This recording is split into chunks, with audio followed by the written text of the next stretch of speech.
What's going on, listeners? This is your host, Brother X. And before we get started with today's episode, I just want to let you know about this wonderful platform called Anchor. It is one of the number one free podcasting platforms that allows you to both not only record, edit, and design your podcast to your needs, where you're able to push out and distribute your podcast to all your listeners across all the different podcasting platforms, whether it is Apple Podcasts, Google Podcasts, Spotify, you name it, they are connected to it, and they're a wonderful platform. It's totally free. You can check them out at anchor.fm. And with that being said, guys, let's get into this. And welcome back to another episode of the Truth and Transparency Podcast with your host, Brother X. And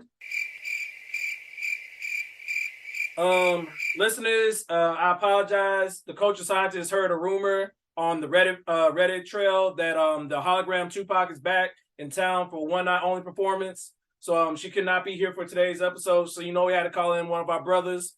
So here on the Truth and Transparency Podcast, we talk openly and honestly about everything in between, why people can't get right in 2023. And apparently, nigga, did you know how much you can get for being a snitch? So apparently, because the internet never lies, apparently the average salary for a state confidential informant is $85,000 a year, or $7,000 monthly in Nevada. Damn! So you're telling me all I gotta do is be the nigga said, him over there, boss, and I make a significant amount more money than I would any other way? I better say you better call me 6'9". That's all you gotta know. But Mr. Smith, I know you got to intro us, but I'll just say this. Don't forget, it's the $85,000 a year, and then the McDonald's, specifically the Cardi B and Offset meal. They slide that to you in the little waiting room. You're just like, it was Linda, Felicia, Brenda, Letitia, Dawn, LaShawn, Inez, and Anisha. Like all of that. Oh yeah, no, I'm folding like a Q at AKA probate. What did he say? Hey. Nope. I'm gone. Bye. Hey, I said what I said. All right, but I had to get that off my chest because I was just scrolling through the internet streets. I'm like, dog, you can't be serious. That's crazy. But we all saying donations. Donations, gifts. So if you need me to snitch on somebody, let me know. But yeah, let's go ahead and get to it. First and foremost, we got the brothers this week. We got some brotherly bonding that we're gonna get into a little bit later in the episode. So first and foremost, we gotta introduce the guest. He's returning again. He's been on a couple of episodes. He's talked about what it means to be a man. We talked about some bonus episodes. We talked about Christian Rock and her 2-piece and a biscuit. You know him, you love him. It's the big homie Drewski. How you doing, man? Oh man, wonderful, man. It's always good to be back with the brothers. Hey, Ain't no place like home. you ain't never lied. You ain't never lied. Now, he's over there eating a Popeye's biscuit with no water, no drink, and no honey. Mr. Smith, introduce yourself. I mean, if I'm gonna take a Krishan 2-piece, I gotta make sure my chin is strong. So eating this Popeye's biscuit with no water gonna get me right for this boxing match. Dog, you're gonna come around looking like the Crimson Chin. Hey, on that shit. And all I'm gonna need is a one time just swinging my chin. If I can knock her out, perfect. Listeners, that was a joke. I do not hit women. We respect all women in this podcast. Anyhow, it's your favorite fed, Mr. Smith, also known as the Soundbite Poppy, also known as Mr. LeBron James. And I want to thank all the listeners for the comments, the places, subscriptions. Keep feeding us and we'll keep feeding y'all. Number one, shout out to Chaotic Culture Podcast for always showing us love and support. Go check them out. Follow, subscribe, doing good things over there. Number two, people, you need to keep your hands to yourself. There's a viral video going on of Busta Rhymes, and it seems like he's walking through maybe like a convention center or some hotel, whatever. And this girl is like kind of following his entourage. I mean, he's surrounded by 1, 2, 3, 4, 5, maybe 6 Negroes. I don't know how she snuck past him, but whatever. She touches his butt, and he has a drink in his hand. And if you know Busta Rhymes, he kind of has somewhat anger issues that he's been working on. But when the girl touches his butt, he literally turns around and throws a drink at her. And on one end, you have to make sure you control your temper. But on the other hand, people don't if you don't want unwanted touches, don't do it back to him. He's minding his business, trying to get to wherever he's going to. He had his entourage, he got security, but don't touch him. Just let him go where he got to go. Get the picture, like, oh my God, I saw Busta Rhymes thing, just the same exact way me and Teacher Bay saw Dennis Rodman in a night a lounge. We ain't bother him. Hell, he gave me $75 and wants to throw, but that's another story for another day. And then lastly, I'm sorry, where was those ones being thrown at? It was he literally gave me the money and said, I want you to make it rain in this lounge, which it's not a strip club, but he literally watched me and made sure I threw every last one that he gave me. So listeners, I couldn't keep it. Still kept about maybe $5 worth because I'm a nigga. But he watched me throw it. So it is what it is. And then lastly, a quick story. There's an NYC mother revealed her 11-year-old son was hospitalized after he unknowingly ate THC-infused gummies at a Super Bowl party. Off of that title alone, you would think, why are people serving THC-infused gummies at a Super Bowl party? But within summarizing the whole story, the 11-year-old was wandering around the house, went into a drawer in a house that was his, and ate the candy. So on one end, oh, you feel bad because, the kid was into, he ate candy that was infused and, you don't want that to be in a kid. But on the other end, nigga, stop stop trying to, wander around a house that's not yours. Like, you nigga, go sit down. Here's your tablet. Here's your Fortnite. Sit in the corner and be good. So I honestly, I hate to say this, I don't feel bad for the parent because, well, okay, I feel bad, but at the same time, it's like, sit still. Like, no one told you to go in that room and go in the drawers. That's not yours. What did parents say? Keep your hands to yourself. That's all I'm gonna say on that. But I'm gonna throw it back to you, Brother X. All right, man. And now that we've introduced all of our guests, we gotta do it real quick. We gotta do our quick mental health check-in, man. Drewski, how you feeling, man? Life is grand. Can't complain. The older you get, I'm not going to say the younger you feel. Sometimes it's the older you get, the older you feel. But hey, every day is a new day to go out and be great.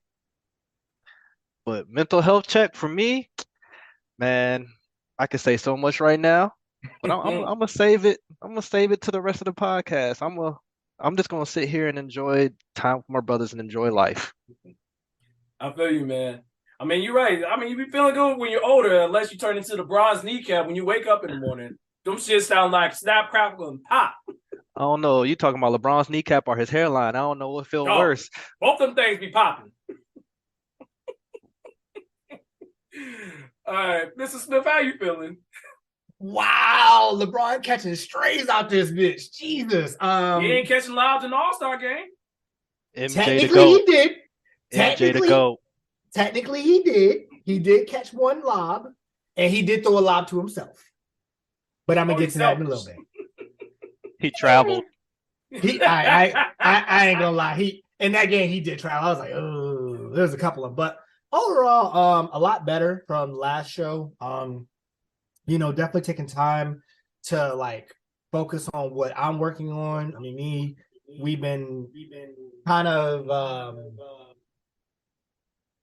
working on our budgets and trying to do the things that we need to do to get through this year. Actually have kind of goals that we're setting in place. So definitely working through that. So it's definitely been a peaceful time, I will say. I'm starting to learn how to have fun at home. And I actually was talking to my barber about that today, which I know we're going to get into.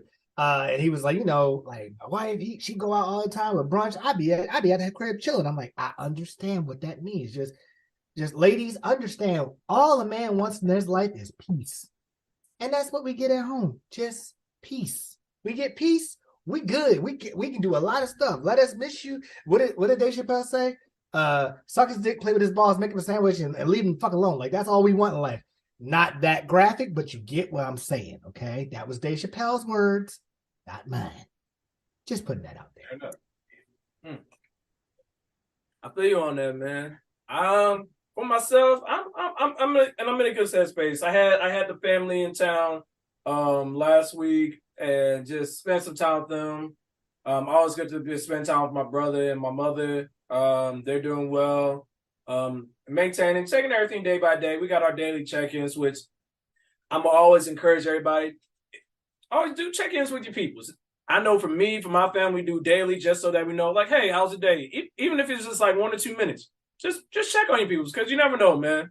But even if it's not every day, do it like once or twice a week, man. Just always just check on your peoples because it's crazy. Because I'll tell you a quick side note. One of my dad's siblings, his oldest sister, he was the oldest out of 6. But his sibling that was closest to him was my Aunt Ange.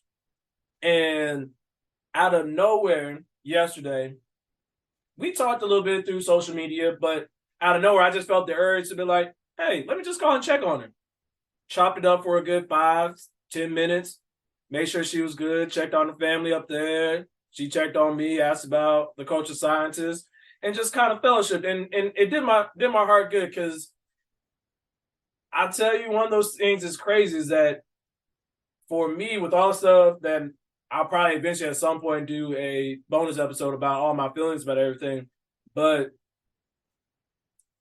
it's different when I got the opportunity to talk to my father's siblings. And for me, I lost a father. My brother lost his father. My mom lost her person. But it's a very unique thing where you can see when someone loses a sibling, especially like how I looked up to him. All his younger siblings looked up to him as well. And it just hits different. So just always check on your peoples, man, because those connections, I'm sad that my father's passing caused my reconnection or my extended connection with his siblings and his side of the family. But I'm grateful because that just makes the tree a lot bigger, man, and I appreciate it. So just check on your peoples. But Mr. Smith, before we get into our copyrighted music, you mentioned something about talking to your barber today. I have a question. Did he talk to you about this clip and talk to you about certain prices? Mr. Smith, play the clip. So first off, the minimum you're supposed to be spending for a quality barber is $100. I'm here to defend the sanctuary that is called barbers and beauticians. You know, so many guys and people out there think y'all gonna show up and get a fly haircut and y'all gonna spend $35. Y'all gonna go to the end of the line, y'all gonna hit up y'all barber, they're gonna send you to the voicemail, you'll have a 1 o'clock appointment, you're gonna get there at 1 o'clock and somebody gonna be sitting in the chair. I don't know about y'all. I haven't had to really get my hair cut in almost 3+ years now with my locks. But I get the occasional shave up just so I don't look completely homeless. But I don't know about you. Drewski, Mrs. Smith, y'all paying $100 for a haircut? If I got that much paint in my hair like Jalen Rose got in his head, I might, but not on a normal basis. Yo, my man got the Picasso. He want to be Michael Smith so bad. No. Mr. Smith. I wasn't ready for the fake comment. Oh my god. Okay. All right. So I took this from a podcast that me and Brother X listened to a long time ago, back when I was living in my apartment back at the time, called His and Hers, the After Show, where I believe the name of the episode was Fresh Cut Confidence. And Michael Smith actually brought that up in there where he's like, I dropped like $75 to $100, but the man got the hairline that is like shaped to the gods. And to that I say, like, my haircut is about $60, $70, and then I tip him maybe like $20. Because number one, he's cleaning me up very well. But number two, most importantly, he's using a straight razor to get me the edge up. And I know when it's good, when I come home and Teacher Babe will stop in the middle of her conversation, be like, hey, Babe, how was your... Ooh? And it's like, oh, okay, yeah, that confidence is coming. So I get where he's coming from. Now, I don't know about $100. Granted, he's got the money for that, and it also depends on the market of where you are. You know, he's based. I don't know if he's based out of LA or if he's still in Boston, wherever he's located at. So it really just depends on the location and cost of living. But I understand what he means as far as like, don't take the cheap way out of your barber. Like, you know, they're doing a service and they're making sure you look good for the next 2 weeks. So definitely tip them adequately. You know, gone are the days that me, Brother X, and Drewski were at Hampton and it was $5 cut Tuesdays at the barbershop. Hey, Uh, man, when Like- you was going through it, dog, it was that late night text. Yo, you up after hitting up your first, second, and third option. Hey, Yeah. So you got it how you live, man. Oh yeah. So I mean, I get exactly where he's coming from. Like, we definitely had those moments where, yeah, we had to make it work to make that money stretch and also look good at it. But in the day and age that we're at now, at the level that we're at now, at the age that we're at now, you want to pay for quality. So I get where he's going, where he's like, if your barber is doing a service and hooking you up to where you know, like, you walk out there like, I am the shit, then tip him properly or tip her properly, because, you know, barbers can be women too. I don't know about $100, but tip him properly. Hey, I feel you on that. Listening, you seen those videos? You seen them TikToks of certain barbershops? We ain't gonna put them out there. We might drop it in the group chat, but we ain't gonna talk about that. Yeah, That's tough. but that was. Go ahead. That's definitely tough. But I mean, you know, like Brother Smith said, Mr. Smith said, you know, if you making millions, what's $100 to you? That's for him. That's chump change. But for us who are actually, you know, have normal jobs, have other Right. responsibilities where we don't just spend, but we're trying to be more responsible and accountable of our money. You know, hey, I pay my barber $50 and I can give him a tip, but I know I'm gonna get a lineup. I know he gonna shave my beard. He gonna wash my face. He gonna make sure I'm good. And like Mr. Smith said, it's quality. Like the older we get, the better we look, you know? Hey. But when you walk in that house and they see you, yeah, it's like murder time when they see you with that fresh haircut. You about to get the meanest holy smoly of 2023. Holy schmoly! Dog, you want to talk about the retwist confidence? Oh yeah, I'm feeling real future like right now. I might belong to the streets as I look over my shoulder for the culture scientist. Oh, you're in the book of future now. Oh Lord. Culture scientist. I don't dabble. I've received some pamphlets in my younger days. I've been to a couple of church services, but I never joined as a full-time member. Listen, culture scientist, when you listen to this, I did not encourage this. Do not come for me. Come for your fiance. I didn't do nothing. I is innocent. I is a boy, Damon. Nope. I ain't Don't do worry. it. Nope. I'll go back and edit it out.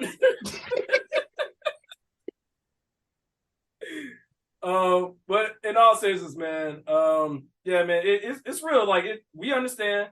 I pay a significant amount. Shout out to my loctician. But no, it's real. Just be mindful. Just treat people, pay them the worth, but be mindful. Live within your means and your hairlines. But Mr. Smith, play the copyrighted music.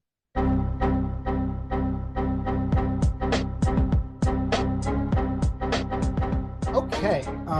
So this SportsCenter is really quick, really easy. It's really just about the NBA All-Star Weekend because NFL's done. You know, Chiefs are Super Bowl champions, and now the focus is on free agency and signing of coaches. Which I will say, Ravens, you hiring Ty Monken, perfect hire. I love it. Running a spread offense instead of that run style.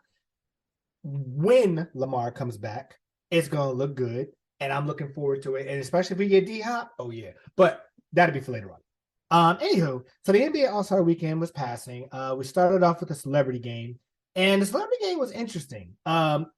We had DK Metcalf, who, as soon as I saw him come into the lineup, I'm like, this man owes me at least 2 dunks because there's no reason you that tall in a celebrity game and you don't get at least 2 dunks off. I think he got like 5, 6 of them off on fast breaks. At the same time, Calvin Johnson was in the same game, and I'm like, Calvin, you owe me one too, because nigga, you like 6'8" or 6. You some ridiculous ass height. You just need to do that. But Calvin Johnson, you an asshole. You ain't have to do Janelle Monáe like that. Like, come on, man. She ain't even. She just out there to have a good time. Look, she was like one of them ladies that's like, I'm just happy to be out with the guys in the basketball. I'm gonna look cute doing it, but I can't really shoot like that. I don't really have like the fact that Dwayne Wade was coaching on the side was like, okay, on offense, on defense, you guard number 3. But on offense, you just need to get a bucket. She's like, okay, so which side is defense, which side is offense? I'm like, oh, you're so cute. So it ended up being that Team Dwayne beat, I don't even remember who they were going against, but I know Lisa Leslie was the assistant coach. But DK Metcalf wins the MVP. The craziest part about it was Mike The Miz, who is I don't know if he's a retired wrestler now or if he's still wrestling. I don't know. Is he retired? Yeah, he's retired because he's a retired former Real World I guess cast member. Yeah, that's where I knew him from. I originally know him from Real World when he was like aspiring to be a wrestler. But the craziest part was it might have been Fat Joe. Team Fat Joe and Lisa Leslie were coming back in the game, and like they were down maybe 2, and somehow they turned the ball over. Team Dwayne turned the ball over with like 0.9 seconds left. The Miz throws a half-court buzzer beater and hits it. And everybody just went off like, did that just really happen? And then we had to go to instant replay, and it was like, oh, he threw it after the buzzer, so it doesn't count. That sucks. But overall, that was a good game. The skills challenge was okay. Okay. I understand that we do trips of the skills challenge in which we had the rookies, we had the Utah Jazz, which were the host city, and then we always had the Antetokounmpos. But listen, okay? I need the Antetokounmpos to either take it seriously or just not be in it. Because outside of Giannis, them other 2 brothers are not that good. And this is your time to shine. Thanos, you don't really get a lot of playing time as a Buck. And then the youngest is in the G League. So you don't even really get to know like what they do. But they take it so like casually. I'm like, this is your time to actually show like, hey, I actually got skills and you can keep me on the roster. Now, 2 of the 3 are on an NBA roster. One of them is in the G League. But they just taking it so haphazardly. They didn't even get on the board. The rookies the rookies got on the board first. And then the Jazz just was like, yeah, we're going to go ahead and take over this. But shout out to Jordan Clarkson because that nigga was high as hell. I was like, yo, do you even know where you are? Like you just there. The 3-point contest was lit. Shout out to Tyrese Halliburton of the Indiana Pacers. That nigga went off in the first round and dropped. I think he did a 31 out of. It's either 35 or 40. I'm trying to do the math in my head. 6, 12, 18, 24, 34, 37, 40. Yeah. He got a 31 out of 40 in the first round. And then he cooled off, and Dame Dollar was like, wait, Steph ain't in the contest? Neither is Steph? Neither is this? Oh, yeah, I'm going off. And Dame, he ended up winning the 3-point contest, which I've been waiting for him to win for a long time. Like, this is 3rd one, but it just didn't help that, like, Steph was in it or somebody like that. So I'm glad that he won the 3-point contest. I don't remember the dude from the Sacramento Kings, but he had the worst 3-point round. Herder. Yeah, Herder. Thank you. When he did, what is it, 8 of 40? I said, dog. Oh, did you like? I mean, he's using it as motivation. Like, I'm gonna come back, I'm be better, and I'm sure he will be. But it was like, that ain't look good. I got a question on that. How do you let Julius Randle outshoot you? My nigga, I was gonna say that shit. First of all, no fucking way. First of all, why was Julius Randle in the 3-point contest in the first fucking place? I understand if you are a 3-point person, like Karl Anthony Towns makes sense a couple years ago because he shoots really well from the corners. Julius is a mid-range, sometimes can shoot 3-pointer. Like he's kind of like an all-around jack of all trades, but that's not his consistency. So I'm like, why? But then something told me it was like probably because Steph is hurt, Haiti is hurt, that Clay's probably not going to do it. So you just probably choosing to pick him at this point. But like Julius, no, hell, I would rather see Anthony Davis. No, I wouldn't. I tried. I'd rather see Joel Embiid. Yes, I'll see Joel Embiid. I will see Joel Embiid with that. But But maybe they can make it more fun. Why not have the top 8 in 3-point percentage of the season all in the competition? Like you're missing like at least 3 or 4 of the top 8 that didn't even Yeah. participate.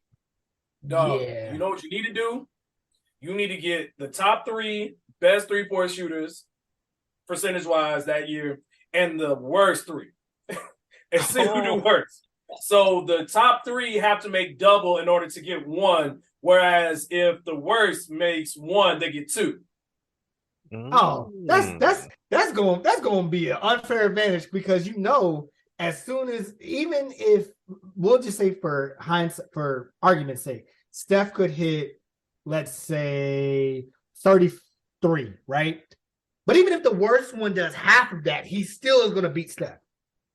And it's like, I'm about to say very few people are going to beat Steph. So it would have to happen after Steph retires. Or it could be as he get older in age. You never know. That's real. And we just had the 75th anniversary, 2 years ago, 2021? Right. You should have had some of the legends in there. Reggie Miller, Ray Allen. Like, why couldn't we do something crazy? Oh, yeah. Call up Rip Hamilton. He probably I know still MJ can right dunk. now. Like, I know MJ can dunk. Well, no, he can still dunk, but he ain't dunking like he was back in 88 and 89. But, like, Vince Carter could still get up there. Like, Oh, yeah. He can get up there, but he need a step ladder. Whether or not he come down is the question. he needs can he get up there? Yes. Can he land appropriately? That's the question. So going into the dunk contest we were talking about, Mac McClung, who me, Brother X, and Drewski have watched since high school. And when he went to Georgetown. So we weren't surprised by this, but he ended up winning the dunk contest, which a lot of people made jokes about. Are you going to let a white boy win on Black History Month? But when you're able to jump over 2 people stacked on top of each other, kiss the ball off the backboard and dunk it reverse in the same dunk, he had the creativity. He had, and he did everything on the first try. It didn't take him 2, 3, 4 tries. He did everything on the first try. So that first one, I remember me and Teacher Bay were watching it. We stopped talking and just was like, wait, what? Hold on. And I knew what he did before they showed the replay. And Teacher Bay was like, why are you getting up? I said, wait till you see the replay. It's not so much he jumped over the people. I saw him kiss it off the glass too. And then once she saw it, she said, oh, okay. He ain't playing. And so for him to do that, and then on his final dunk, he does a 540. And unlike Victor Oladipo, he did that shit so clean. Like, he could have probably kept going if he wanted to. It shows that he actually took the dunk contest seriously. A lot of NBA players, they tend to, half-ass it a little bit. It had sparks and whatever when it comes up, like Amadio, who did East Bay, or he did a honey dip, which is your elbow in the rim, kind of like a Vince Carter jumping over Shaq a couple years ago. But since then, it's just been kind of like lackluster because a lot of them don't really take it seriously. Like they just try to do a couple of in-game dunks with a little more flair to it, or try to do, it's more of a presentation. Whereas Matt was just like, give me the ball, get out my way. I'm jumping over 2 people. Okay, now I'm going to do a 360 windmill, but I'm going to stop halfway and then turn the rest of the way while I'm still in midair. Like, that's the shit that we want to see. That's the stuff that we saw with Jordan and Dominique and Vince Carter. We don't need all the bring out the, 3D printed ball. And then my dad's going to, I don't need all of that. Show me, like, give me a James White from like 2006 where you're doing an East Bay from the free throw line, which Zach LaVine ended up doing, 5-6 years ago? 2016, yeah. 2016, yeah. So, give me stuff like that. But Matt McClung was like, yeah, I'm going to do, like, he even said it in his pre-show. He was like, I already know there's 2 dunks that people have never seen before. And I was like, nigga, you right. So he definitely won. The shit was lit. Going into the All-Star game, All-Star game was lackluster. I ain't even gonna lie. Like, okay, one, it kind of sucked because a lot of people were injured. Giannis was injured, which NBA, if you know the All-Star week is going to be, that week, I would say the last game that you have is the Monday before.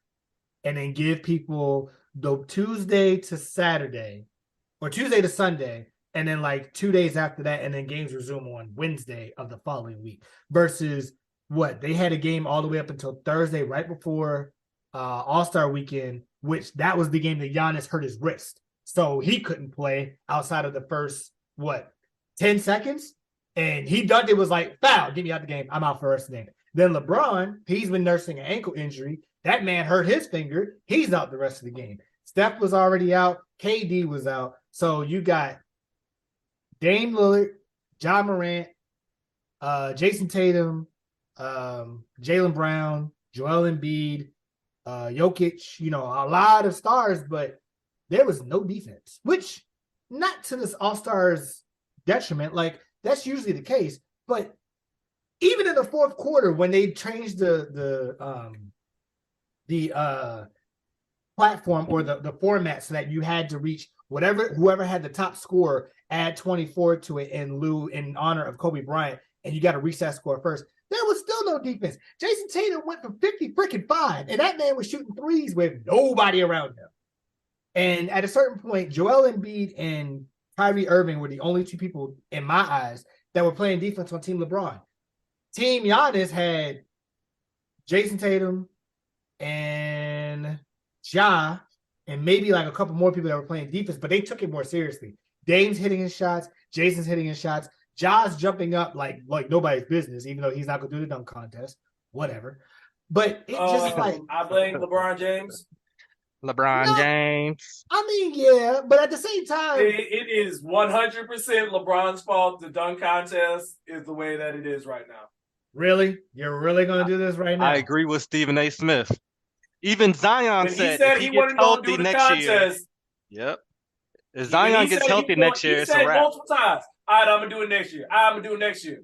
He sound like a nigga in a fucked up relationship. All right, I'm going to change. All right, I'm going to change. All right, I'm going to change. 10 years later. Wow. I can't stand your guts. You ain't shit. Well, I ain't been shit for 10 years. Did you really just compare LeBron James to a toxic ex? Really? Future we trust. Sensational. Hey. All right. I understand. But overall, like, I need the All-Star game to go back to what it was. And yes, listeners, we're aging ourselves. 2001, when you had people like Kevin Garnett, Allen Iverson, Tracy McGrady, Tim Duncan, Kobe, where they like played defense all 4 quarters. I'm not going to say that you have to play defense all 4 quarters. I would say first half, do your special shit, give it on a show for the crowd. Third quarter, tighten it up. Fourth quarter, play actual game, like for real. Let's talk about that fadeaway that MJ hit. Oh yeah, what? I ain't gonna lie. I'm still mad that in the 2003 All-Star game, that should have been the game. That should have been the dagger. That should have been his send-off. And whoever, I forgot who committed that foul, but whoever did, fuck you, sir, because that was the perfect send-off. MJ shooting a fadeaway from the corner and hits it with 5 seconds left and they up 1. Come on, that's it right there. Ended. And this is why you could tell we're mad. Me and Brother X are mad because LeBron needs to be in the dunk contest. The only thing I'm going to remember about All-Star with LeBron is Kobe swatting his shot. How many times? When they went 1-on-1. Yeah, he never got a shot off on Kobe. He was so scared. Kobe trash talked him all in fun. And what LeBron do? Nothing. Jordan would never let that happen. But Jordan's also an asshole, so Jordan is an asshole. You're not wrong. Like, these are all facts. We just have to make it very clear. Like, LeBron has done a lot of things right. The All-Star game and the decision are the most. We're gonna leave it at that. Yeah. I mean, I'm only going to defend him on this one thing. He did do a dunk contest in high school and almost hurt his ankle, so that probably was his deterrent to be like, yeah, I ain't doing this shit again. So I give that. If and honestly, if Dion don't get healthy and participate next year, Matt might run it back because there's some dunks that he's done that he didn't even show out that are better than some of the ones he did this year. Facts. That's only the tip of the iceberg. Yeah. But that's pretty much it for Mr. Smith Sports Center. There's another thing that we're going to go into in our next segment, but if you have any other NFL questions or want to know any other material, please hit up my boy Red Wolf. His links will be in the description below. Play the other music.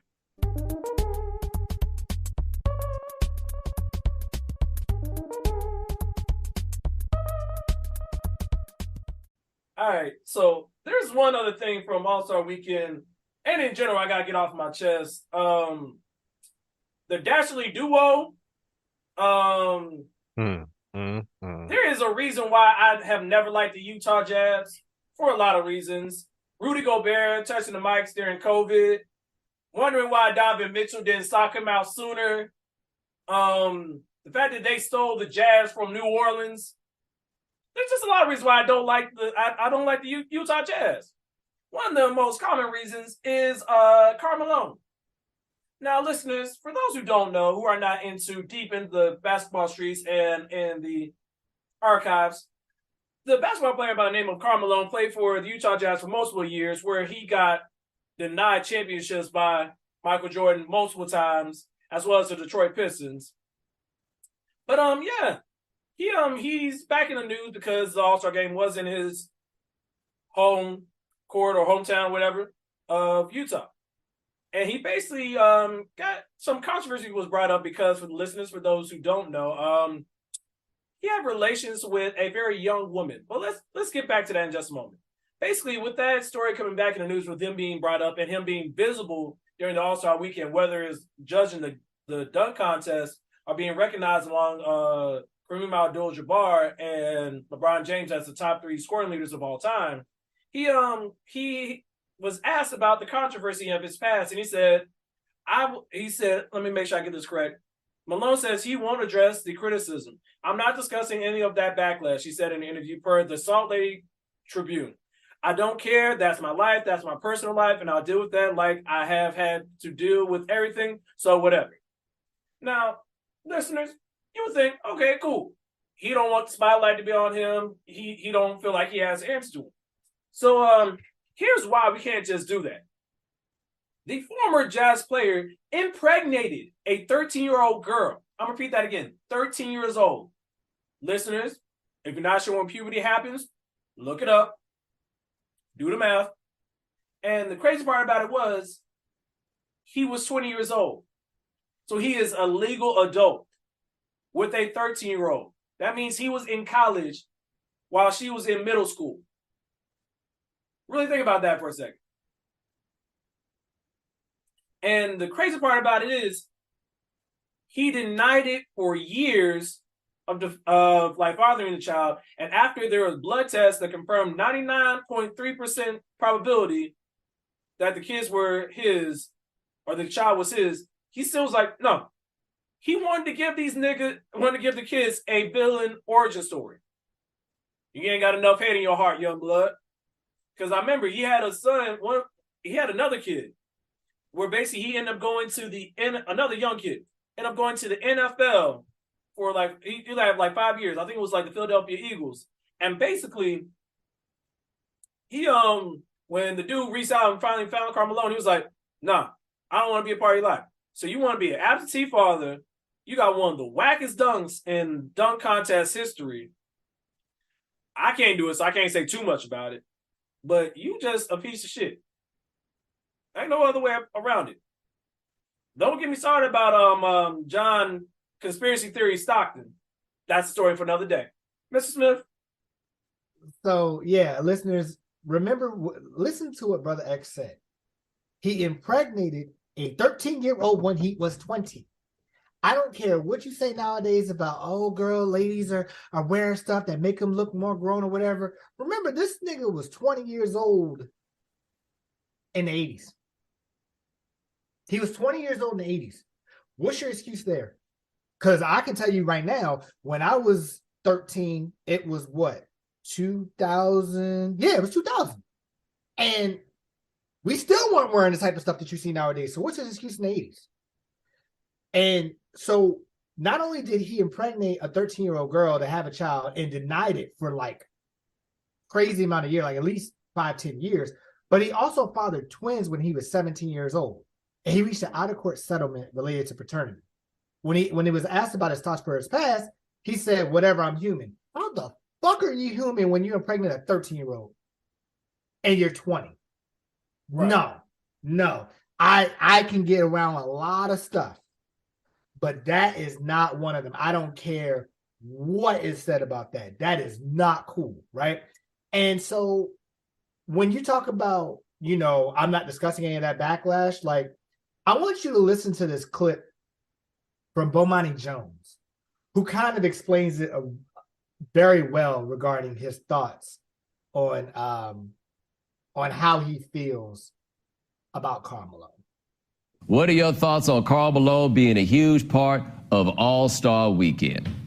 You could basically make this question, what are your thoughts about Karl Malone, and stop it right there. Like, it doesn't have to be an occasion, because I hated Karl Malone so much before I had a great reason. I only had good ones. Like, just being a dirty player, elbowing people all the time, that sort of stuff.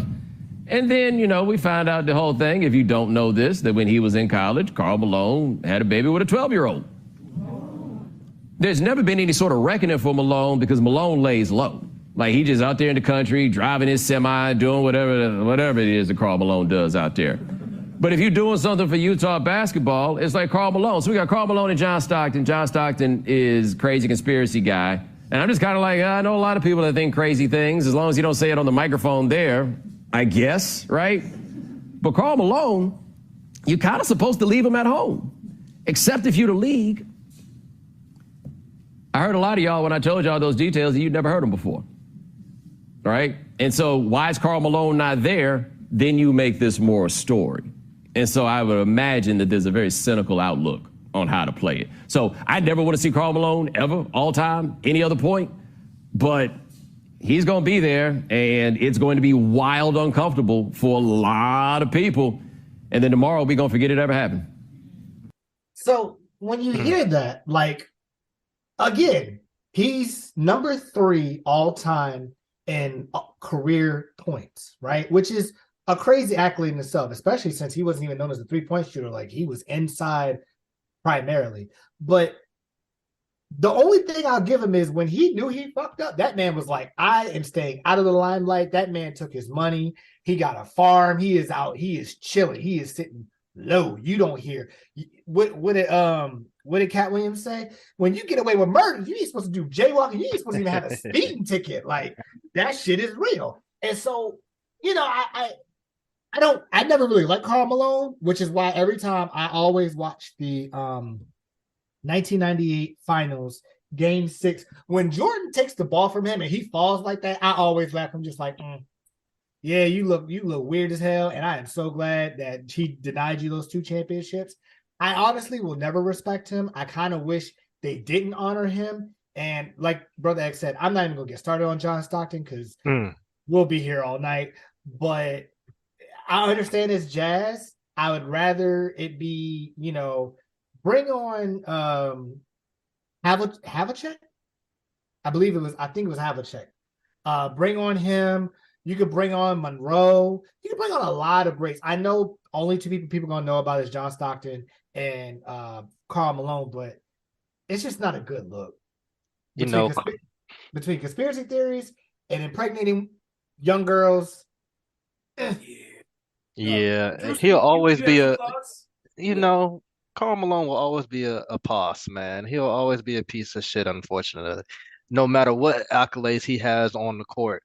It's his off the court behavior that has everybody like, what the hell are you thinking? 20 and 12, 2013? It don't matter. Like, the young lady at that time was not age of consent. It doesn't matter. Like, people don't think. Right. Like, why would you think that's okay at your age, especially being a black man in America during that time? Like, in the times we living in right now, like, ain't no way in hell we gonna do something stupid knowing that we could end up in jail the rest of our lives.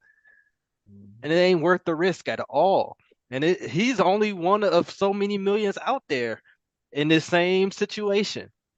But then it makes me take a step back and think about sports in general.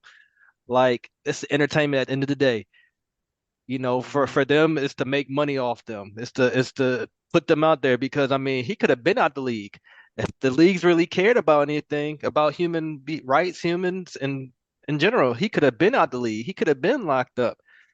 Oh, what he do? He went to sign with the Lakers. Matter of fact, that team that they thought was going to win a championship. He went to sign with the Lakers. All the retirees signed with the Lakers. Matter of fact, Gary Payton, Malone, like Yeah. a whole host of others. Like it's just like the NFL. We got a whole bunch of abusers, domestic violence. Like every league got the same thing. Like, what are we doing? You Oh, gotta hold it's people okay. It's accountable, making us man. money. That's all. It's making some people rich, and that's all they care about at the end of the day. That's real. Which brings me to this other point. And news that is news to people that didn't know this was already news for quite some time. The BET horror movie maker himself, the You Got Served extra in the background dancing in the rain, Marcus Houston, the 41-year-old was spotted out recently with his wife. Is it Mia or Maya? I'm gonna say Mia. Mia Dickies, 22-year-old, celebrates their 3-year marriage and 7 years together. Mrs. Smith, can you do some quick math for me? What does that mean? What does that all mean? Let's see. So you have the 41 and the 22, which is about, let's see, he was 21 when she was born. Or no, not 21. He was 19 when she was born. 3 years together means that marriage means that they were married when he was 38 and she was 19. And it also means 7 years of them talking means that he was probably about 34 and she was 15. Meaning, as thank you, Brother Drewski, the shit was illegal. Why? Why are you dealing? I understand, from all of us, me and the two brothers on this podcast growing up, we always knew women like to date older men, but this nigga was in college. If you went to college, he would have been in college when you were born. What are we doing? I mean, listen, you're talking about somebody who sung My First Time, My Very First, in the house, in the car, in the parents' bedroom, remember. That's him. And you dating him, and you 22. And you got a kid. So was he grooming you like a R. Kelly when he was 15? Like, what are we doing here? It's ugh. No. It's just no. it's just crazy because it's like, oh, like when we have these scenarios, and very rightfully so in a lot of cases where black women hold black men accountable, I'm like, dog, it is very hard to have a genuine leg to stand on in these conversations. I won't say arguments or debates, but conversations where they can literally be like, oh no, there's only one time thing. My nigga, this. Do you want me to pull up the chart? Like, you just gotta know, like, dog, there has to be other way around it. And I don't want to go into further to it, but this shit is just unnecessary and just wrong. Although the baby is cute, though, I'm not even gonna lie.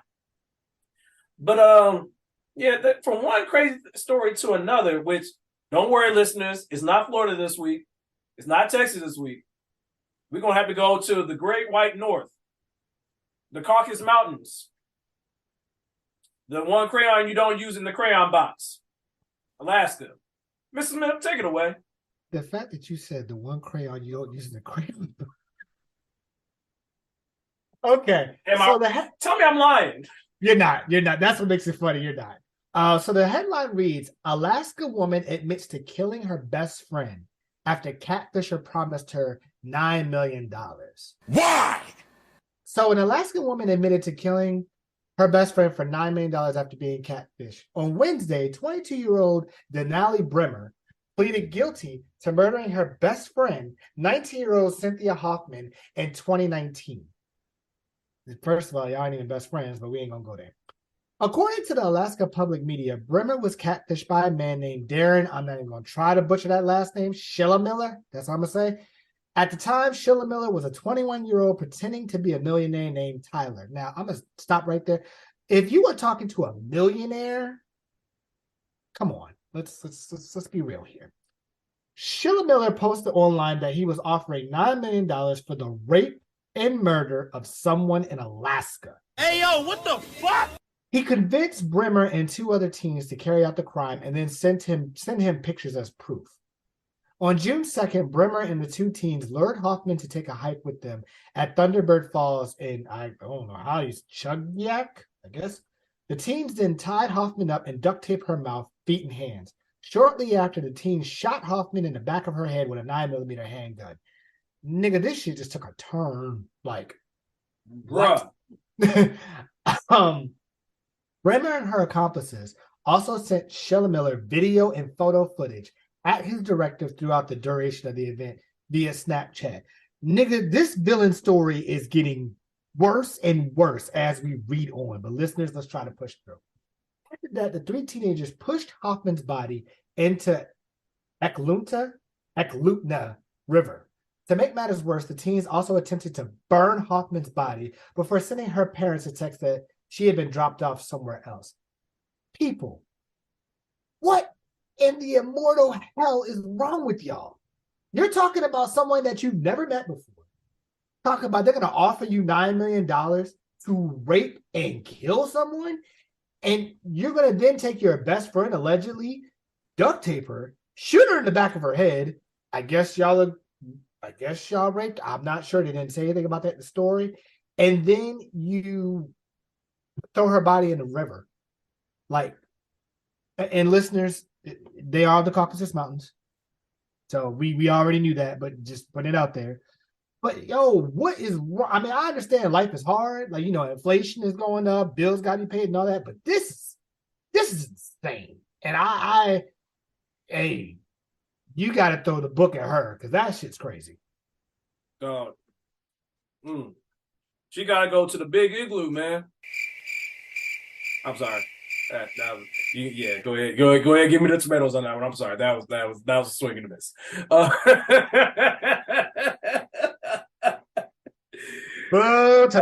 Tomato.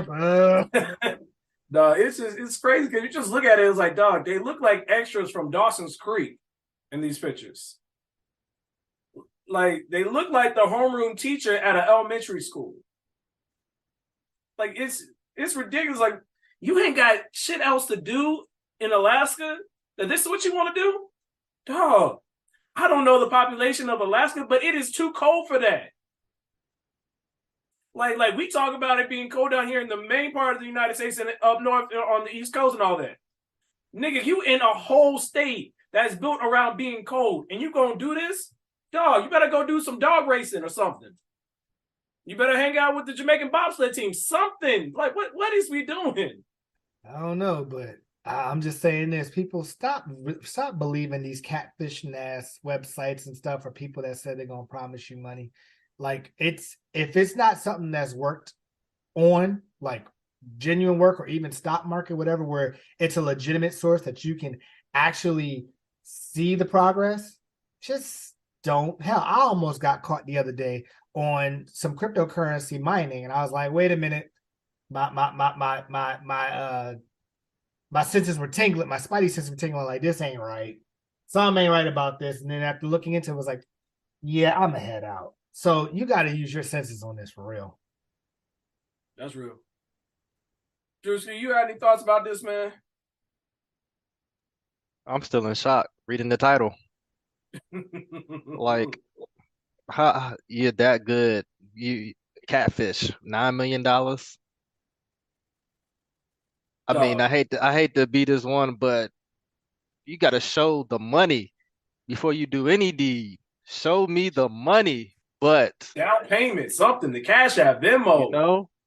They didn't learn from American Gangster or from Goodfellas or the mobsters. Like, it's no way. Now, Drewski, you know good and well they ain't watched that. They ain't watched American Gangster.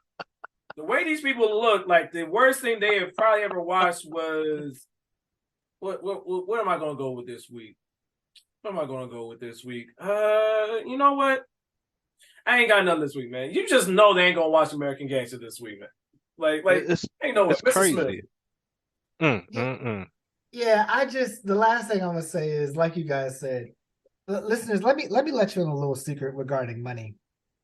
Anytime that you get a deposit or some sort of, I guess, some sort of influx of money to your account that is over $10,000, it is automatically going to send a flag to the IRS to check it. So, man, if you weren't going to get this $9 million, how are you going to get it? And how are you going to explain it? Like, now, don't get me wrong. Scarface, American Gangster, the rest of them, they showed us that there's ways to get around the IRS, but just like we've seen those ways, so has the IRS, who actually still are innovating and making sure that they catch you. So if you were going to get that hot, this just looks like you didn't, again, what do we always say in this podcast? Think again, think a third time before you actually commit to it. Because if it works like a duck and it sounds like a duck, quack, God quack. damn it. Quack, quack, nigga. That's all I'm saying. Just quack, quack. How about to say, you motherfucking Darkwing Duck? Like, come on now. But you gotta be stupid, man. Your life gone. 22 years old. It's Rotting crazy, in prison for the rest of your life. man. Now, do you think they make shanks out of icicles up there? Hey, yo. It ain't that cold. All right, we just gonna move on. We're gonna actually go ahead and we're gonna go ahead and get into this week's topic. There was a very interesting clip a few weeks back that I shared with Mrs. Smith that I thought was really good for a discussion, and because we got the brothers together, we got to talk. And shout out to the Guys Next Door podcast, Mouse Jones, Mac Wiles, and Fly Rye, doing phenomenal work as a mental health podcast. They be out of pocket sometimes, toxic adjacent, as Cat the Pro would say sometimes. But they have some really dope discussions like this particular clip that they have. Mr. Smith, play the clip. Men are having the least amount of interactions with friends day to day. Okay. And they're saying it's causing a rise in, depression, overall, male suicide, specifically for us black men. Do you guys see that, the lack of male to male interaction in like a friendship way? Yeah, I do. I'm at a place in my life where I'm not going out as much. I'm not moving around as much as I used to. Social media plays the biggest part. I don't think there's a lot less human interaction, personal face-to-face interaction. So you could do all that DMing and, posting all you want. But once I feel like these young black kids get in front of people, right, it's hard for them to communicate. And I feel like all three of us know how to talk. Absolutely. So that's why removing us out of it. But when it comes to other people, I feel like there's just a wall.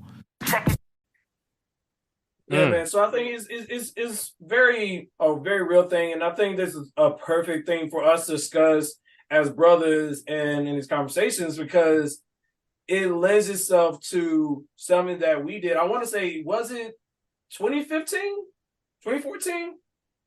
One of those years when we decided, as the three of us, we had a brothers trip. 2016. Thank you, 2016. So funny enough, that was the year that met the coach of scientists. Small world. Mm-hmm. But basically, we decided after the time I had already started traveling out of the country with Mr. Smith. No, we do not have money. We just know people. Legally, of course. I'm We're not going to talk about that. But we had this conversation. It was like, I forget who put it in our group message, but it was like, yo, we should do a trip. So they hit me up asking, I think someone hit me up asking, like, so when you got spring break? I told them we went to the wing capital of the world itself, Atlanta, and we had a good time. We had fellowship. And I think it was something that I don't know if we realized at the time, or maybe I didn't realize it at the time, but it became such a vital thing for our friendships because we were all out of college. They had been, Mr. Smith and Drewski had been out for a little bit longer than I had, but it did such a impact on our friendship that it became vital to who we are. And that's why they're in my wedding. Mr. Smith was one of my best men. Drewski is one of my groomsmen, all those things. And I think to bring it back to the clip, I think that is something that is really hard for a lot of men, because when I think about it on a day-to-day basis, I have male friends, but I'm really not hanging out with them. Whereas if you look in the convert of the opposite, when you look at women, they got their girls, doing stuff. Oh, they doing, as the coach of scientists like to say, the first wives club with some of our friends here. But yeah, I'm cool with the guys and we're friends and all things, but we're not actually hanging out, which is like crazy because it's like, if you have friends, you spend time with them and do stuff together. But I think it's very real that we as men, aren't doing that as often. So I want to bring it to you guys and get your thoughts. Like, what do you think might be like contributing to that? Like, why we're not fellowshipping, why, and what the impact is, Mr. Smith. So I think that part of it is the fact that, kind of what Drewski alluded to earlier, we're getting older, right? So, we have more responsibilities. Like I kind of, me and Drewski go all the way back to where I remember this one specific time where he came up to DC because his sister lives in Virginia, and he texted me, he was like, yo, I got 2 tickets to the Nationals game. Let's parlay, let's hang out. And I was like, bet. There was nothing needed to be said. And literally that was one of our best conversations. Like we've known each other since 2005, right? But that was one of the best conversations that we've ever had. Like I'm talking, I think Drew, we paid attention to 2 innings of the 9 innings of the game. But we were so just talking about everything, like how we were going to uplift our brothers from college. Because at the time we were probably 2 years? No. 2 years removed, about 1 to 2 years removed, just about. Yeah, no, I think it might be a little long. No, you're right. About like 2 years removed. 2010, 2011, maybe? 2011-ish. Yeah, 2011, 2012. But, like we were talking about everything. Like, and it was just conversation. Don't get me wrong. We had our moments where we would just stop talking out of nowhere and be like, oh, look, a ball is coming towards us. It's a home run. And then it goes to the next level. Like, oh, well, can't get that. Anywho, back to what we were saying. But our fellowshipping over like just a couple of beers and just talking about how we want to look in the future. Because, in our group of friends, me and Drew and our family, our Hampton family that we're so close to, we were kind of the first 2 to come out. Right. And so we kind of looked at like, all right, how are we going to reach back and take our brothers with us so that we can all thrive? How do we fellowship? How do we give the advice of all the, the trials and tribulations of life? And so doing that kind of sparked how we do things now. Now, don't get me wrong. Part of it is also the fact that, a lot of us are far away. Drewski's in Cali, brother actually in North Carolina. I'm in Maryland. And my other brother, he's in Texas. So it's not like we can just be like, hey, yo, let's get up this weekend, whatever. Like, nigga, that's a whole flight. And then you got to figure out where you're going to stay. You got to do all this extra stuff. But at the same time, as you get older, you also don't take a lot of stuff that you would when you were younger. Certain things, like, all right, I'm gonna head out. Like, I ain't got the mental capacity to deal with this. So that also comes into it as well, right?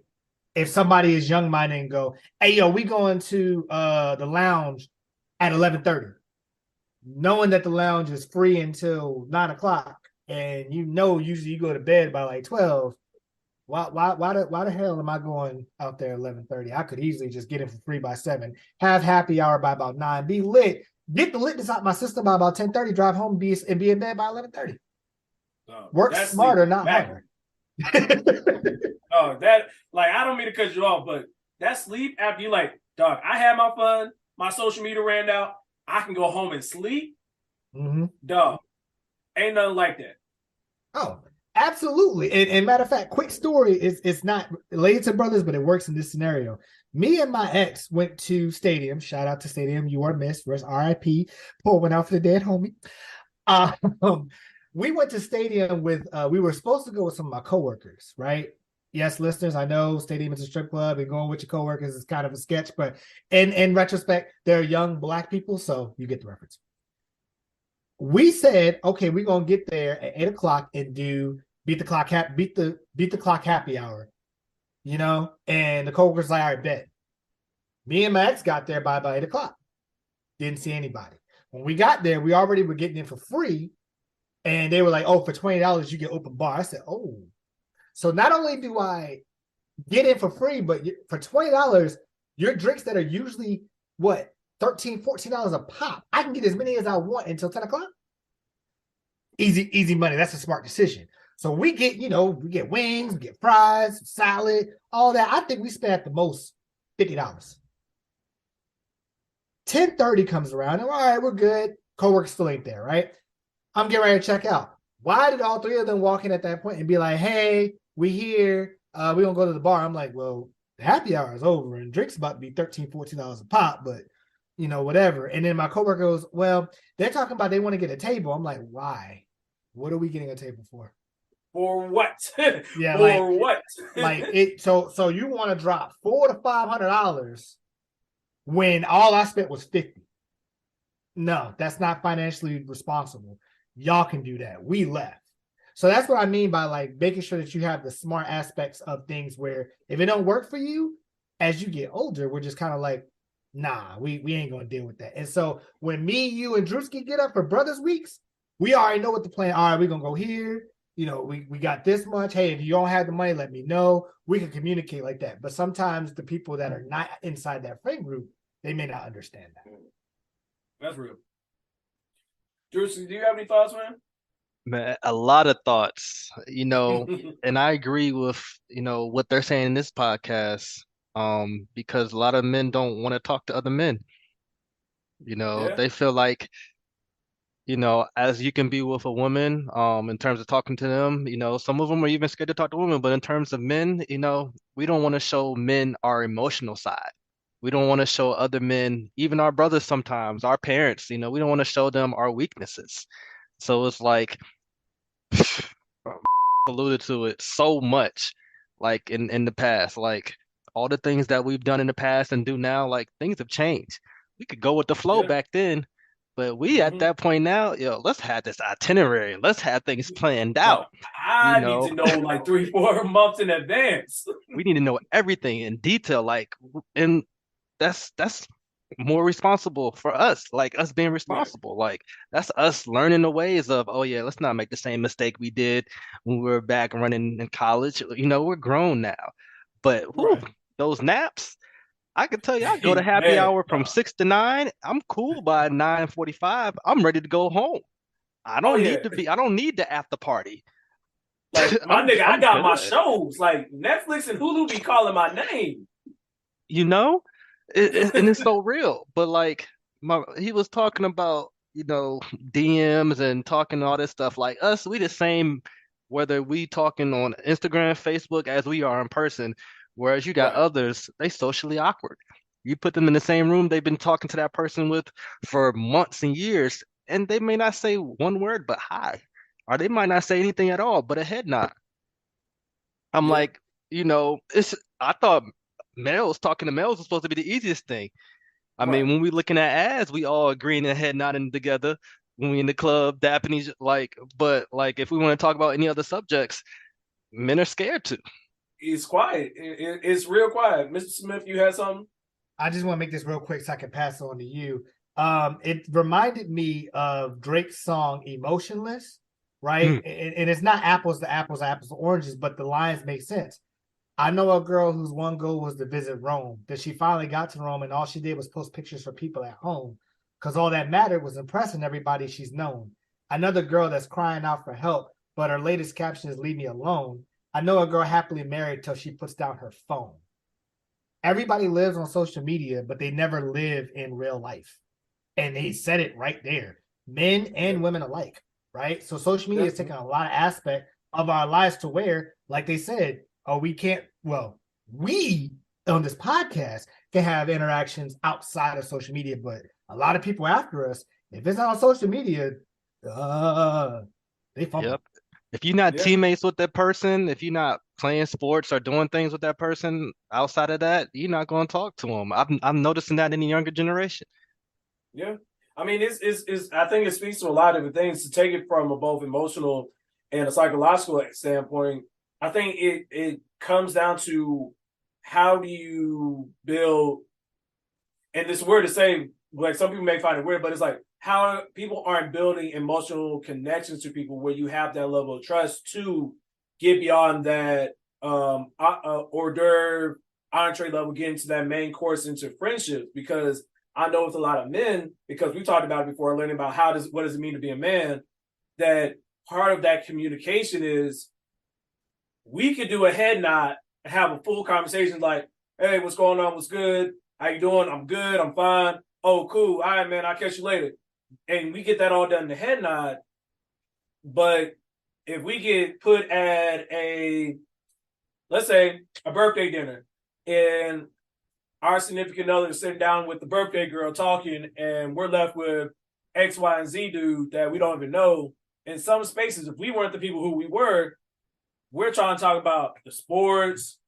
Yo, did you see? Not saying, did you see old girl with the, you know what? All right, cool, you get the head now, all those things. But it's like, when we try to have these conversations, we're like, dog, I want to have this space where I can just tell you, like, I can tell you right now, when all the stuff that happened with my father, one of the first people I called, outside of talking to the cultural scientists and everything else, I called Mr. Smith.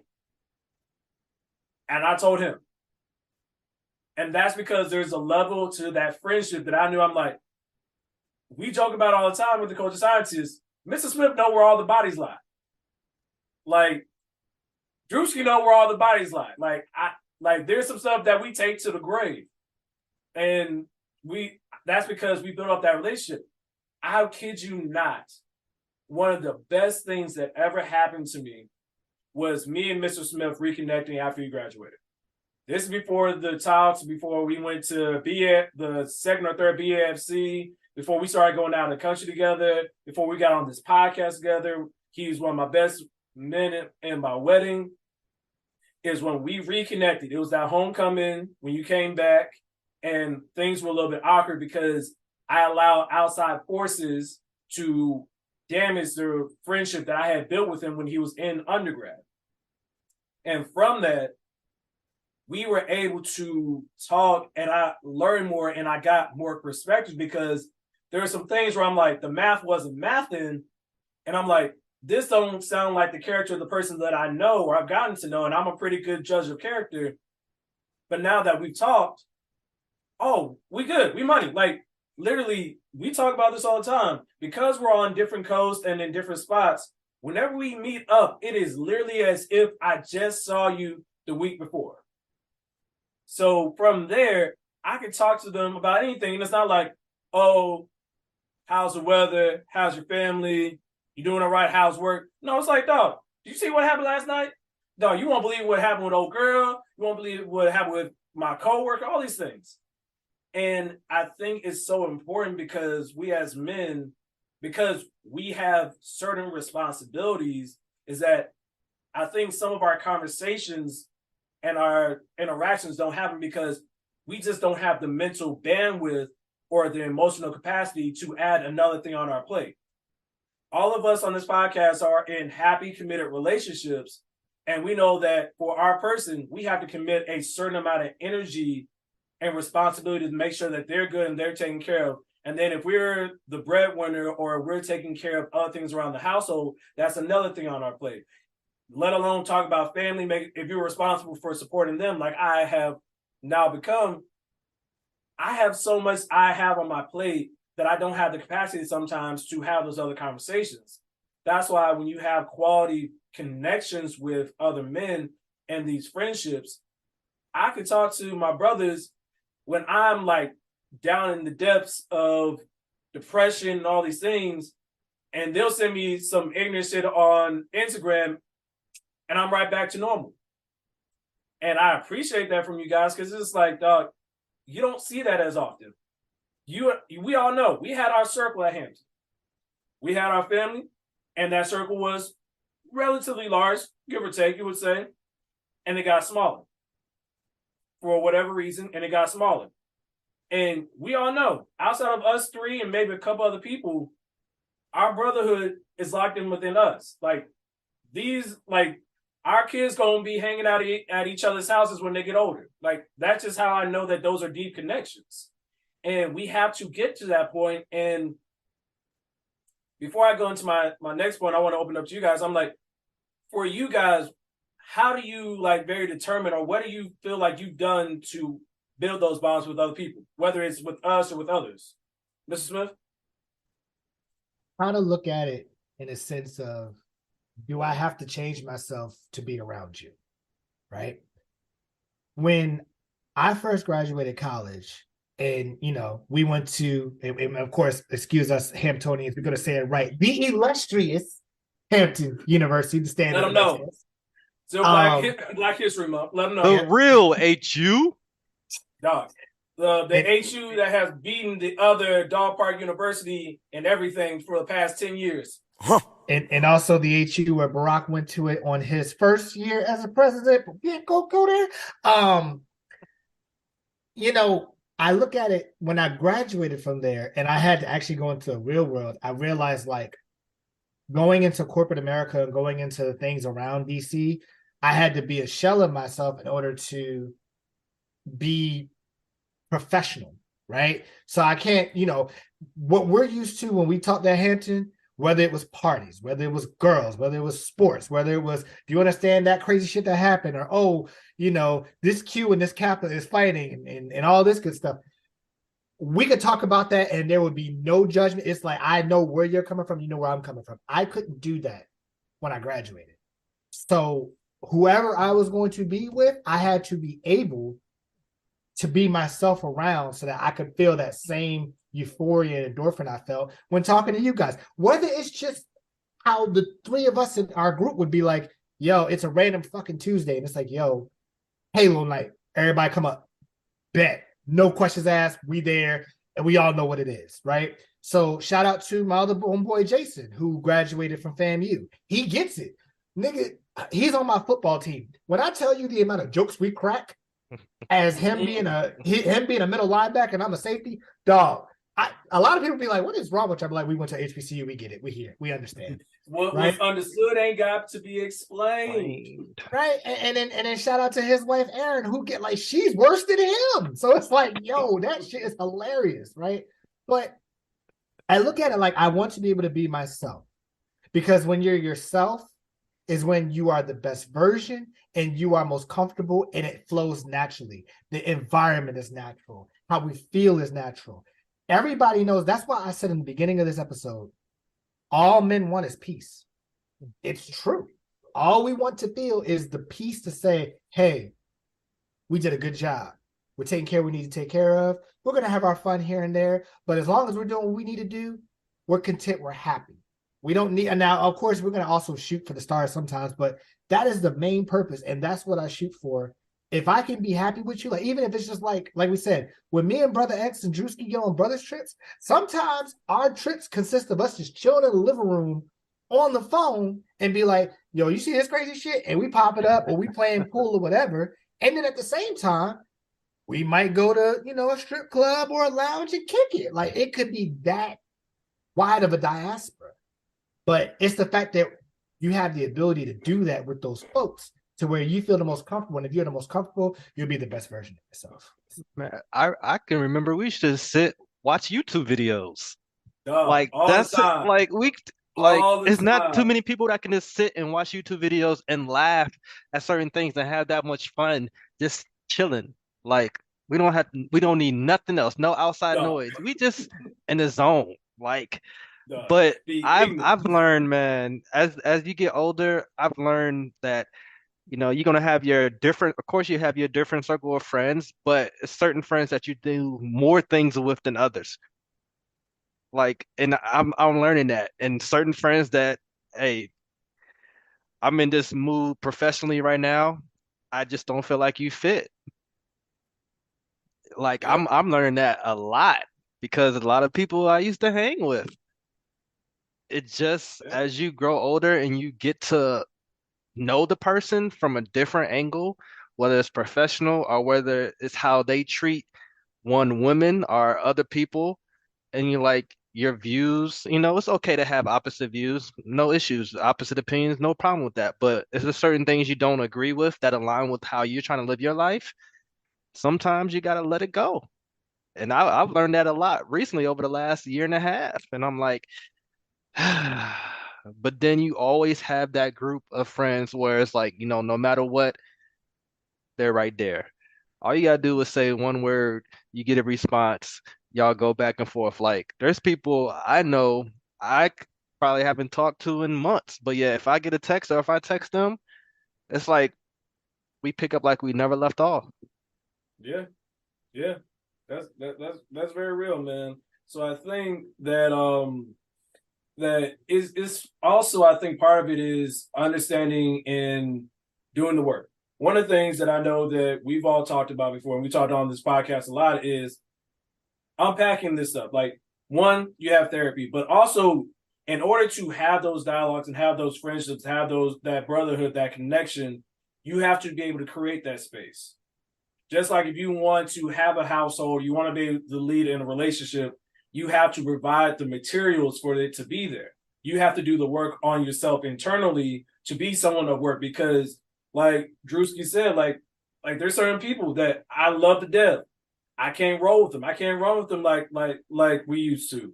And it's not a diss to them, but it's just like, that's not where my core value is. That's not who I'm trying to be. So in order for me to edify myself, that big word right there, okay, T.I. but just to do that, you just have to find those people that are going to add on to who you are.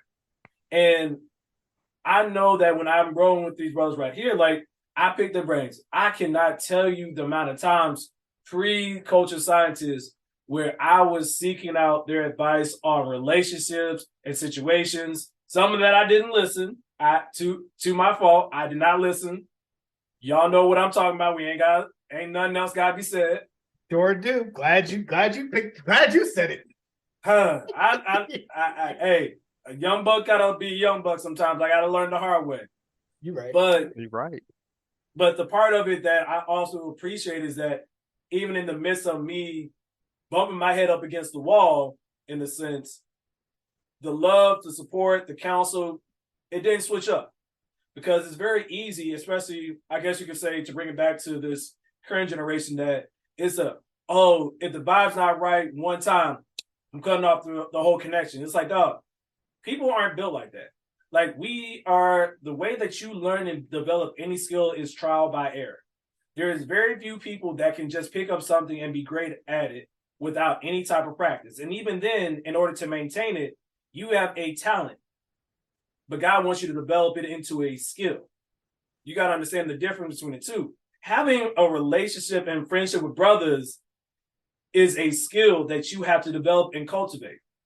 So if you're not ready to cultivate that, then you got to do the work on yourself, because you can't be looking around saying, man, why do all these dudes don't want to kick it, man? Every time I'm trying to do something, they busy. Either they with their girl or they're doing work. Well, examine what exactly is it about their girl or their work that they're so focused on. Maybe that girl, like Mr. Smith said, maybe she brings him peace. With all the shit he got going on with work, he knows that's home. And when I can turn off who I got to be with her, that's where I'm going to go every time. Because we don't get very many spaces as men to be able to turn that shit off. Or I'm trying to build work because I got to provide, and I'm trying to build a family. You're trying to do family planning. I can't spend $200, $300 on some sneakers at a shoe stop at a certain part of Northern Virginia. Inside joke, of course. But you got to do it. You gotta do the work on that, because it's the value in that. Because I know for me, when I met the culture scientist and I'm about almost a year in, I started moving differently. And I knew that in order for me to be on the right path, to make sure I don't fall off the wagon, I gotta have people to be my blinders, to keep me focused on the mission at hand that I'm trying to develop a life. And I'm ultimately, which I'm currently now, is getting married to my person. And if it wasn't for these two on the podcast right now, Lord knows, I wouldn't be doing this podcast right now. Let's just put it that way. But I think that's a big thing, man. So just understand, listeners, that a talent is to be likable. To build a relationship is a skill. So just keep that in mind. Do you guys have any other thoughts, Mr. Smith? I just want to do 2 quick points. The first one is that you want to make sure that, like you said, the piece of who you are, you said it best, resides in the home. If that's with the woman you're with, then that's, like you said, that's why they're moving different. But also, and this goes for both men and women, like you said, Drewski is married, Brother X is on his way, I'm in a relationship, so I'm on deck, you know what I'm saying? But one of the things that we understand about each other is, yes, we definitely want to have the peace with our persons. but we also want to make sure that we don't lose ourselves in the process. A lot of people will lose themselves in a relationship and be like, oh, I gotta always be with this person. I always gotta be, with my significant other. And yes, you want to make sure that you find a significant other that is close to what you are looking for or close to what you seek in the future. But at the same time, both you and the significant other gotta have time with your cohorts of the same sex. That's why you see girls at brunches. That's why you see girls trips. That's why you see guys trips. And that way you can be your true, we in relationships or marriages or whatever, yes, you're going to be your true selves, but everybody know you're going to hold back a little something because we know that one thing going to trigger something is going to be an argument you don't want to have, right? But you can say it with the people that you're friends with that are your brothers, your sisters, or whatever, girls trips, whatever. So girls could be talking about, oh, that guy at the gym, but at the same time, they know, but we know you ain't gonna do shit. It's just we talk about it, you get it out the way, you move on. Same thing with the guys trips. Oh, that girl was fine as hell. And we laugh about it and we move the fuck on. There ain't gonna be no, I'm gonna try to talk to her, because even if it was the case, your brothers will snatch the hell out of you like, no, the fuck you not. You gonna go over here with this person. So, just understand that it goes both ways. And so I always advocate, and shout out to Mama Smith, who always taught this with me. Yes, you want to make sure that you love the person you're with, but also be in love with yourself, and understand that you got to be comfortable with being good by yourself and being good with those same people as well as your significant other. So that way you can be the totality of your mental space can be at a positive light versus one of the biggest things I've always learned is do not have your happiness rely on somebody else.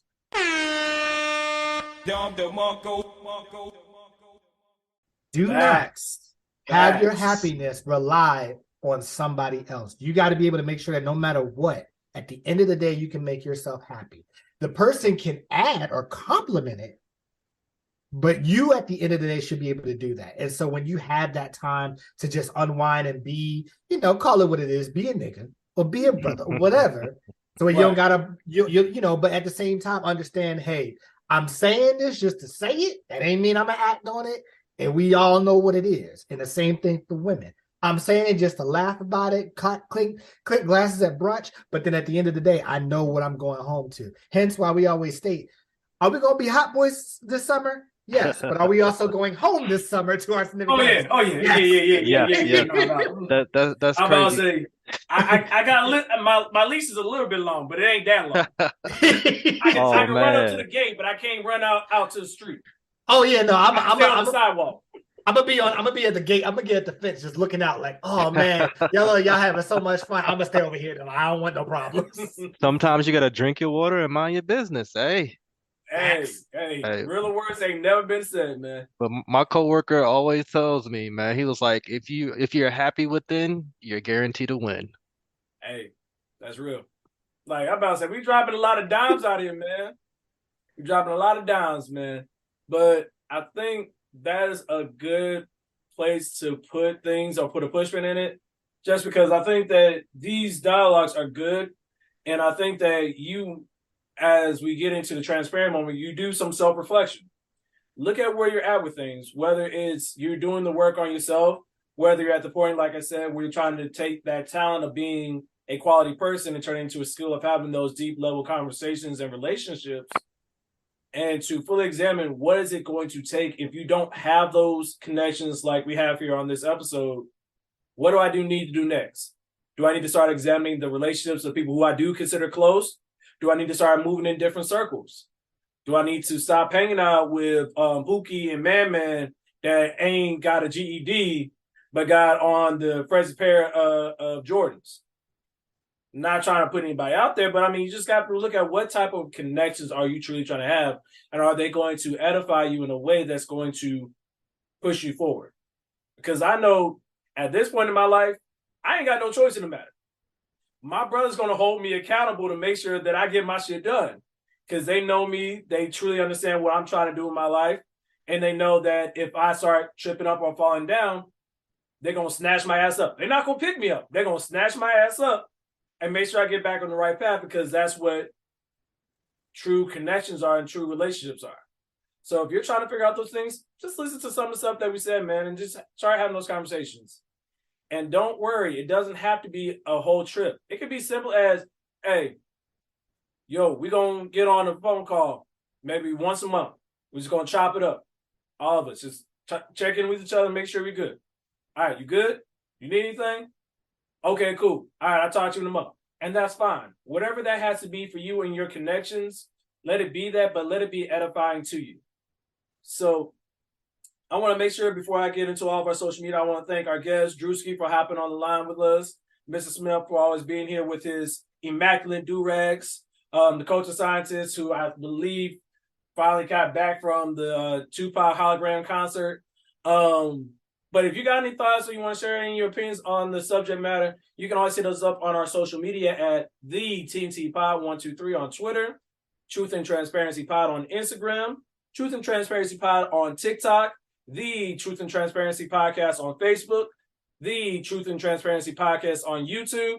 And if you have any thoughts, opinions, or have any questions, you can always email us at truthandtransparencypodcast123@gmail.com. So for myself, for the coach of scientists, for Mr. Smith, for Drewski, for all of our fans and supporters, if this podcast is no bigger than what it is right now, they are forever grateful. We are forever grateful. And in the mortal words of my father, sometimes you just got to eat the elephant one bite at a time. With that being said, we'll catch you guys next time. Peace.